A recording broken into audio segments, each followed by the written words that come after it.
Did somebody ask a question? Yes, I did. Could you speak a little bit about the ablution? Ablution? The cleansing, I guess. Okay, good point about the prayer. There is a water cleansing, ablution. I hate that word.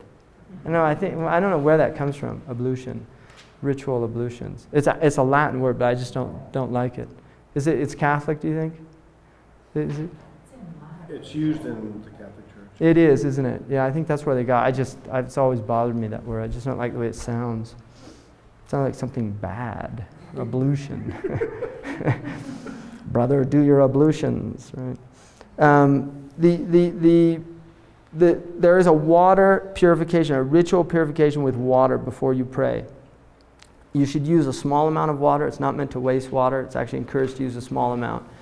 And it's basically a washing of the face, the arms up to the elbows, a wiping of the head, not a washing, just a light wiping, and then cleansing of the feet.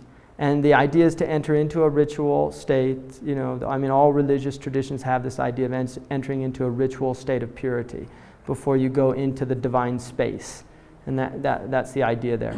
And the proof that it is ritual and not related to actual physical type, although it does have physical qualities, is that you can use earth to do it in the absence of water.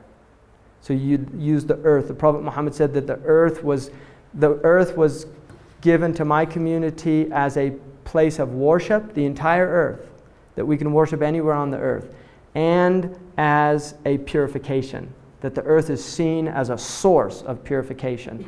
And the Prophet Muhammad, peace be upon him, said in a tradition related by Tabarani, he said, beware of your mother, the earth, that you should transgress or oppress her, because she will bear witness against all of those who have transgressed against her. And there is an idea in the Islamic tradition, literally the Prophet Muhammad said that the entire earth is raised up on the Yawm al-Qiyamah, on the Day of Judgment, and will bear witness. And the Prophet Muhammad said that rocks will bear witness, that trees will bear witness, that rivers will bear witness against those who did harm to them without just cause. Right? Is there a tradition of ritual cleansing for women after their menstrual cycle? There is. Like in the Jewish tradition, yeah. A woman is considered ritually impure during the menstrual cycle, and she does not pray during that period, right? Because that is a cleansing time. She does not pray during that period. She's absolved from the prayer. And there's no stigma related to it. In fact, the Prophet Muhammad, because in some of the Orthodox Jewish tradition, the woman is, the man stays away. Yeah, she's separate. The Prophet knew, because there were Jews living in Medina, and he wanted to break that tradition. And it's recorded that he recited the Quran while on the lap of his wife Aisha while she was menstruating. And he was letting people know that there's nothing wrong with the woman during that time. It's just a period of personal purification, and it does not extend beyond her. She can cook. She's allowed to cook during that time. She's allowed to, in fact, even foreplay is allowed during that time between a male and a female. But the Prophet said, avoid what is between the belly button and the knee. In other words, don't, because that's a time when it's prohibited for actual sexual intercourse. But the Prophet said that is a time when male and female could have foreplay, sexual foreplay, with the exclusion of intercourse only. So, any questions now, just about all that's transpired? Was there a number of times, repetitions for the ablutions? Good, yeah. 3 is encouraged. 1 is what's obligatory, and 3 is encouraged. No more than 3. It would be discouraged after. Is there anything to the notion that certain sects wash their hands from the hands to the elbow and others from the elbow? No. One way. There's one way to do it, which is down like that. Pretty much all the schools are the same on the wudu and the prayer. The prayer, there's some difference, like Maliki school prays with the hands at the side, and also the Shia pray with their hands at the side. The other schools pray with the hands here or here, some up here. So you're going to get slight variations, but the basic movements are the same. And some will move their finger to concentrate in the last part of the prayer, and some won't.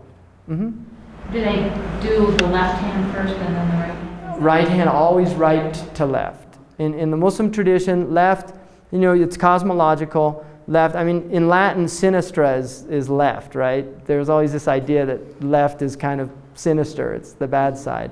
In the Muslim tradition, it's not like that. There's not a stigma like that about left hand. Like in Europe, there was a stigma related to being left-handed. And people, I mean, my mother she went to Catholic schools.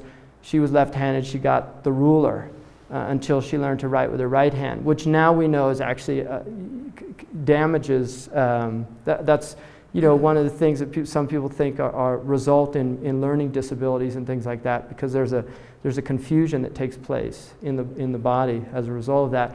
But in the Muslim tradition, there's no stigmatism related. Like, I'm left-handed. Umar ibn al-Khattab he wrote with his left hand. There's no stigmatism attached to that. But people are supposed to eat with their right hand. The left hand is used for cleaning, like the urine and cleaning the feces.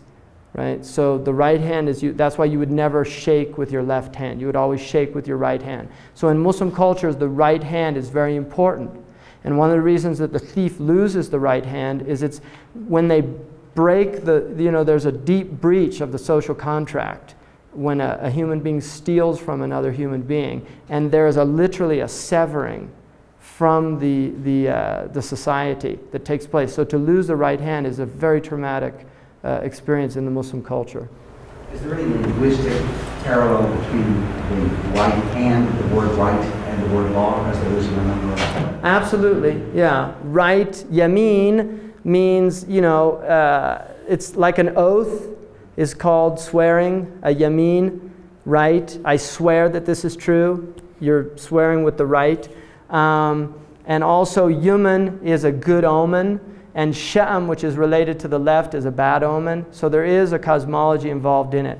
And also the idea in classical cosmology, which is Indo-European as well as Chinese.